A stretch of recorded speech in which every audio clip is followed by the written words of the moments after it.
Hey, human family, how are you? It's Darren. Welcome back to another episode of Fully Alive Again.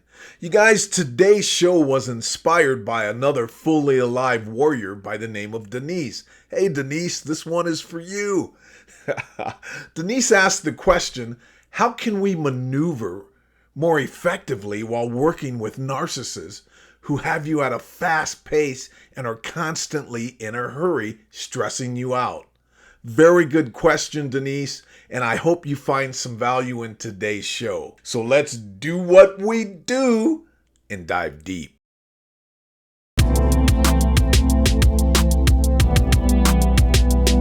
No tears, no fears.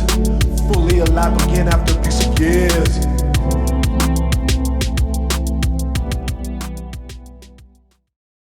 If I ask you to go to the store, the local supermarket, and purchase a bag of stress, is this something that you could do? Would you find it and be able to purchase it? Probably not. I'm assuming not. The reason being is that there's no such thing as tangible stress. It's not a material subject, or substance rather. It's a thought process. It's the way that we think. It's the way that we process our environment. What stresses one person out may not stress another person out. Stress is an individual experience. It is thought patterns that cause us uneasy feelings. Feelings like worrying, feelings of not being safe, feelings of confusion. You see, stress can be a good thing. Stress can cause us to become more resilient, difficult environment. But when it comes to dealing with narcissists, this is an intentional stress that they deliver to disempower us and to watch us suffer, to get their narcissistic supply. So let me say this right from the jump. If you're in a workplace with a pack of narcissists or even one narcissist that has power over you, I would highly suggest quitting, getting out of there. What's more important than your mental health, your spiritual health, and your physical health? Emotional health is just as important as physical health. We would not stay in an environment where we could physically be harmed on a daily basis. Or where we were, even better yet, let me rephrase this.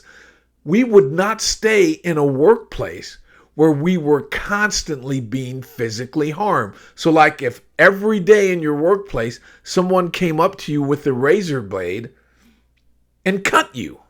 Just a little nick, a little paper cut almost. But it happened on an hourly basis. And sometimes the cuts were even more severe. We would not tolerate that physically. But we will tolerate death by 1,000 paper cuts emotionally on a daily basis. I am suggesting that your mental health, your emotional health, is just as important as your physical health. And if you are being emotionally hurt on a daily basis, leave that workplace. The question is that we need to ask ourselves is why would we tolerate that? And why would we not leave? There are usually 3 reasons why we do things like this. They're called thoughts, things, and the thinker. Now, we live in a society that is governed and driven by the accumulation of things. This is a very important aspect of our society. I personally believe a lot of that compelling energy and desire for shiny shit is peppered in by narcissists throughout history into our culture. Remember, narcissists can only survive and find solace in the external world. We sentient human beings find solace in the internal world.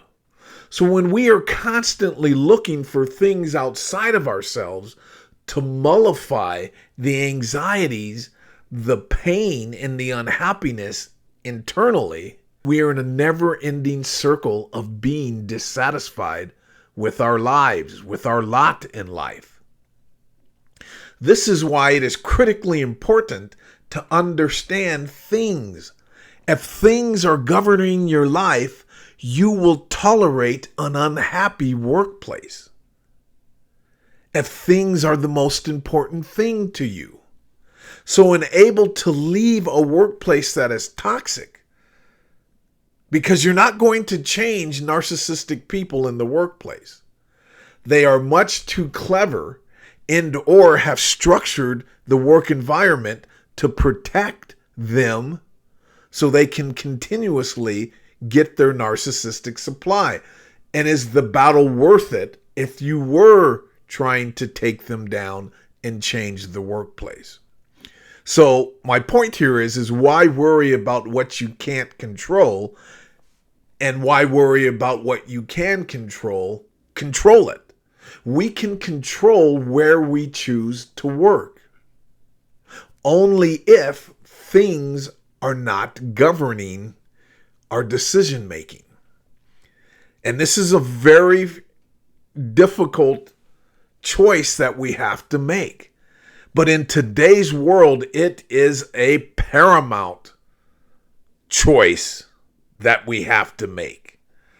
You cannot just sit in limbo. We have to find the courage to make changes in our lives. So stress is played out in our thoughts. So we have things, and then we have thoughts that govern us. Sometimes if we take a deep look at who we are and how we've been programmed to exist and operate ourselves in the world, we will find that the stress that we're experiencing can be mollified by a couple of little changes in our belief systems in the way that we're processing the world. Often we give these narcissistic clowns too much power. And we jump when they say jump, or we do what they want us to do. If you stand your ground in a workplace or in a relationship or in society, in terms of doing what you know is right, doing what makes sense to you, and then letting the chips fall where they may, you may often find that they fall in the direction that you were hoping they would. Meaning, if I stand up to a colleague or a supervisor by doing it my way instead of their way, and then articulating why I did it that way and showing that what they want me to do is irrelevant, that it has absolutely nothing to do with my work output and my work performance. And do your job, do it well, and let the chips fall where they may. If this person says you are going to be fired if you don't do it my way, then it's time to move on. If you are being productive and you're meeting the criteria of your job and performing at a high level, and these people are just mind effing you at every chance they get, do what you're supposed to do and ignore them. Even ghost them when they come around saying or doing things that are not relevant for your job criteria. If everything's copacetic in what you're doing, ghost them. Pretend like they don't exist when they say something, and don't do it their way. Now that takes courage. One of the things that we narcissistic abuse survivors have to understand is that some of our self-worth and self-esteem has been whittled away. And these people have taken out some of the fight in us. That's one thing that we have to take ownership for, is to stand our ground. We do not want to be bulldozed by narcissists. You see, a major part of that standing our ground is determining what makes sense to us. There is nothing wrong with us as a human being. It is our programming and conditioning that is wrong. We have to examine everything about our existence to see if we're in alignment with our DNA assignment. And what I mean by DNA assignment is the things that make sense to us are the things that make us balanced, happy. It can be very minimal. It could be extravagant. I don't know. You have to know. And once we really journey into ourselves, we may find out that we're in the wrong career. And we don't need the fancy title. We don't need the bougie lifestyle. Maybe our lifestyle's not bougie enough. Only you can come to those conclusions. And please don't misconstrue that I'm saying, just smoke weed and live on the highway, live the free life. Hell to the no, that's not what I'm saying. But I'm saying that the world is big enough. Industries of various types have opportunities in them that we can seize and take advantage of and create our own work reality and lifestyle. And this is extremely important. And this is hard to do if you are caught up in things and thoughts. It requires the thinker to do that. And the thinker can do that because that's the closest part of us that is connected to the source that I call God. I'm not speaking religion. I'm not speaking dogma. You can call it Fred. You can call it Jesus. You can call it Allah, Muhammad, Krishna, whatever. I am saying that that source is there. As sure as there is evil in the world that we just came across from our abuse, knowing that there is evil in the world, you should find solace in knowing that there is good in the world, that there is God in the world. And we have to move ourselves out of the way and connect with the thinker to become a thought manager and not to be governed by things.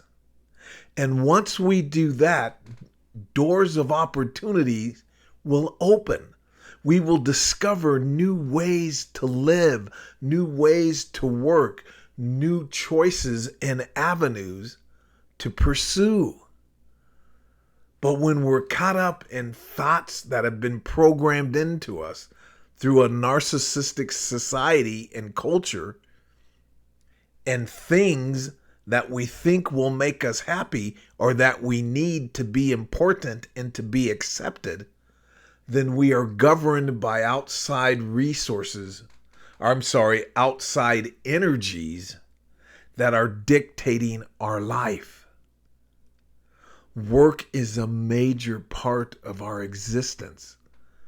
If you are not happy there, you are settling for a hell-made life. For hell on earth, that makes no sense to me. It takes courage to look at our lives without any pretending, and the responsibility that we have to govern ourselves in a world full of narcissists. If you don't like the game of football and you don't understand it, and you put on a football uniform and run out into the American Football League, you're not going to be happy, even if they give you millions of dollars. You are going to be in a self-made hell on earth. It is our responsibility to take good care of ourselves. No one is coming to the rescue. Narcissists aren't going to change, and they are everywhere. It is our responsibility to have that self-governance and that self-awareness and to stop doing things and adhering to things that don't feel healthy, that take away from our quality of life. Now, please don't misconstrue, and I know I say that word a lot because I talk very quickly and very passionately. But please don't misconstrue that I'm saying any workplace should be easy. Making these YouTube videos are not easy. Making different choices in life and germinating your life is not easy. It's not easy in corporate America. It's not easy outside of corporate America. There is no place to rest your head. There are just better places to rest our head. And you have to find that better. And there's going to be tremendous work to be done there. It's going to be an uphill climb, no matter which road you choose. But make sure you're choosing it from the thinker, not from the thoughts that we've been programmed to believe in the belief systems that we've been indoctrinated with. Make sure that it's not material possessions that are dictating that. Does that make sense? Slow down and make big choices. We have to be courageous in life. Courage is the number one attribute and character that we should have. Living without courage is a major character flaw. It takes courage to live. It takes courage to stand up to a superior at work that's a narcissist and that is bullying you and treating you unfairly. It takes courage to stand up to the colleagues at work that are being disrespectful or treating you unfairly. It takes courage to live. It takes courage to leave a workplace that is toxic and slowly killing you and destroying the quality of life that you desire and that you need and deserve. Courage is the deserve in life. You've got to do things differently. And that takes understanding that you're going to be uncomfortable. I didn't say you wouldn't be afraid making changes. You're going to be afraid. Courage is doing it anyway. It's not absence of fear. We have to do what we've never done before to create a good life. That's what we human beings are really designed for, you guys, is for doing what we've never done before. Everything that we want is on the other side of fear. It doesn't mean that fear evaporates. It doesn't mean that it dissolves. It just means that we make the moves necessary to improve our lives regardless of the fear that we're experiencing. Change is fearful. Standing up to bullies, if you've never done it before, is fearful. Walking alone in life is fearful if you've never done it before. But I promise you, once you get over the hump and everything I just mentioned, or anything else that is preventing you from taking your life to the next level, it is miraculous. So connect with the thinker in you. Listen, make decisions, and take actions. Don't just settle for a workplace that is slowly eroding your life and destroying your life. And what say you guys? Let me know what you think about this. I'm sure some of you out there have even more insight to how to bob, weave, and maneuver at a workplace with the narcissist. Please share your opinions and your experiences below. And you guys, I gotta say it, never forget, it's better to be tricked and fooled by a narcissist clown. It's even better to be abused and damaged by a narcissist clown than to be a narcissist clown. You have so much untapped potential in you. Find the courage and do what you need to do. All right? So Denise, I hope you found some value here today.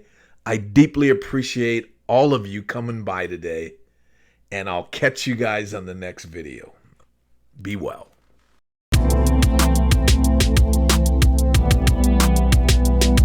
No tears, no fears. Fully alive again after